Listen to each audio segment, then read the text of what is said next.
మంచి నిజాలు చెప్పే భారత్ ఎన్బీ టీవీకి స్వాగతం. మిత్రులారా, నా పేరు జేకే. ఎక్కడ స్కిప్ చేయకండి, చివరిదా చూడండి.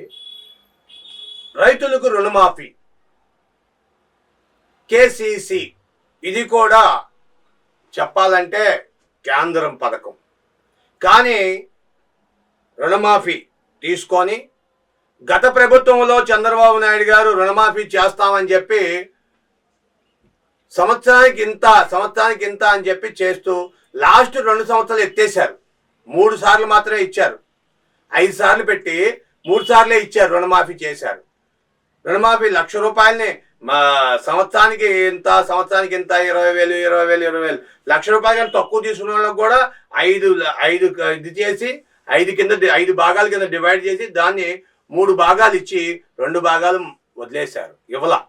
మరి ఈ సంవత్సరం కూడా మరి అలా చేస్తారా, మొత్తం ఒకసారే ₹1,00,000 రుణమాఫీ చేస్తారా అనేది మరి చూడాలి.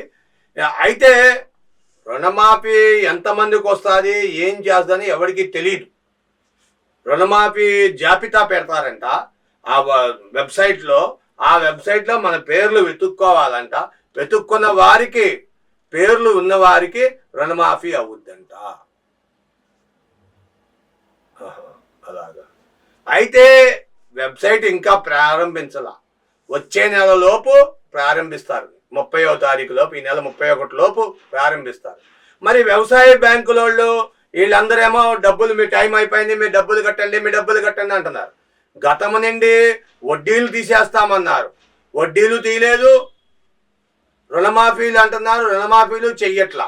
రైతులని నిట్ట నిలువున నొక్కేస్తున్నారు. ఇది ఈసారైనా సరే గతము తరహాలో ఉండదు ఈసారి అంటున్నారు వీళ్ళు. మరి ఈసారి మరి ఈ పవన్ కళ్యాణ్ కానీ, ఆ బీజేపీ కానీ, ఈ చంద్రబాబు నాయుడు కానీ, కూటమి ప్రభుత్వం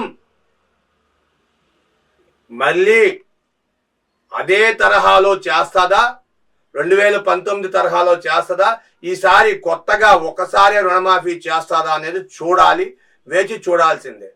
సంవత్సరాల తరబడి రుణాలు తీసుకొని కట్టలేక చాలా బాధపడుతున్నారు. అలాంటి వాళ్ళందరూ కూడా ఈసారి సేఫ్లోకి వస్తారు. కోట్ల రూపాయల రుణాలు తీసుకొని ఇండస్ట్రియల్కి, ఒక్కొక్కడు ఇండస్ట్రియలు అయ్యని ఫ్యాక్టరీలు ఇవన్నీ చెప్పి వాళ్ళందరికీ మోడీ గవర్నమెంట్ దరిదాపుగా 29 మందికి వేల కోట్లు మాఫీ చేసింది. కేవలం రైతుకి ₹1,00,000 మీరు ప్రకటించింది. ₹1,00,000 అంటే ఎంత? 1,40,000 మంది ఉన్నారు. అంటే ఎంత అవుద్ది, దాన్ని బట్టి లెక్కేయండి.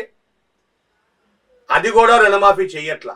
మరి వాళ్ళు ఏమన్నా టాటా బిర్లా, అంబానీలు, వీళ్ళు అద్వానీలు, మోడీలు, నీలం మోడీలు, అదేంటి ఆయన మన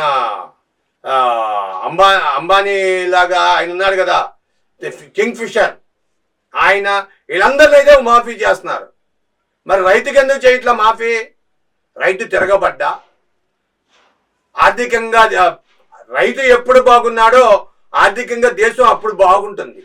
ఈవేళ రైతుకి 1 పంటకే నీరు ఇస్తున్నారు, 2వ పంటకి నీళ్ళు ఇవ్వట్లా. 3 పంటల భూమిని లాక్కొని చంద్రబాబు నాయుడు గారు అక్కడేమో